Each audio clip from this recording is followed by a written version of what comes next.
Kone Moussa, a fait le point et appelé à la mobilisation des producteurs de café-cacao, en vue de la cérémonie d'hommage au chef de l'État, Alassane Ouattara, prévue ce samedi 4 juin 2022 à Yamoussoukro. La place Jean-Paul II de Yamoussoukro va abriter, ce samedi 4 juin 2022, la cérémonie d'hommage au président de la République, Alassane Ouattara, que les producteurs de café-cacao organisent après avoir reçu les fonds Covid-19.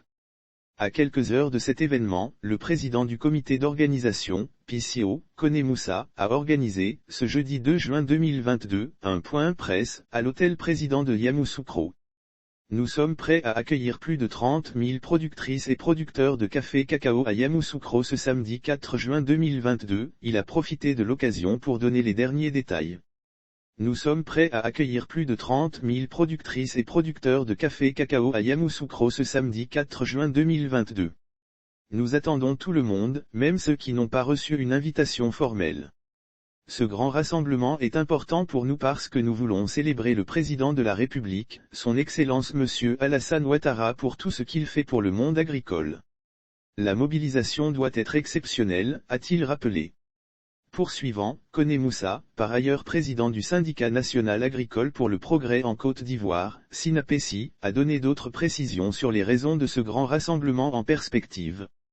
Nous voulons rendre hommage au chef de l'État parce qu'il a permis l'octroi d'une subvention de 17 milliards de FCFA à la filière pour compenser les pertes enregistrées pour cause du coronavirus.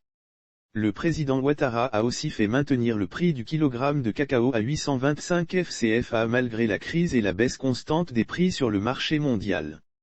Tout comme son engagement à donner au moins 60% du prix CAF aux producteurs de cacao, a-t-il souligné.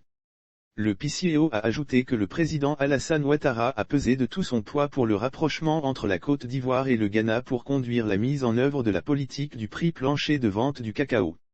On n'oublie pas aussi le programme de l'industrialisation du secteur café-cacao initié par le gouvernement, susceptible d'améliorer la chaîne des valeurs et permettre ainsi aux producteurs d'avoir des revenus conséquents, afin d'améliorer leurs conditions de vie, a-t-il justifié. Kone Moussa remercie les producteurs pour l'accueil chaleureux réservé au comité d'organisation lors de la tournée de sensibilisation. Il a remercié tous ceux qui ont réservé un accueil chaleureux au comité d'organisation de cette cérémonie lors de sa tournée d'information et de sensibilisation dans les zones de production de café-cacao du 13 au 26 mai 2022. La mobilisation a été totale et l'accueil chaleureux partout où nos délégations sont passées comme à Abidjan, Daloa, Man, Duékoué, San Pedro, Soubré, Gagnoa, Divo, Abingourou, Bongouanou, Ajboville, Aboissau et Yamoussoukro. Et, nos interlocuteurs ont promis envahir Yamoussoukro. Nous les attendons tous pour ce grand meeting mémorable, a-t-il lancé. Lire aussi hommage des producteurs de café-cacao au président Ouattara, la mobilisation sonnée à Daloa pour rappel, cette cérémonie est placée sous le haut patronage du Premier ministre, Patrick Aatchi, sous la coprésidence du ministre d'État, ministre de l'Agriculture et du Développement Rural, Kobenan Kwasi Adjoumani et du ministre d'État, ministre de la Défense, Téné Birahima Ouattara, et sous le parrainage du décigramme du Conseil du café-cacao, CCC, Kone Brahima Yves.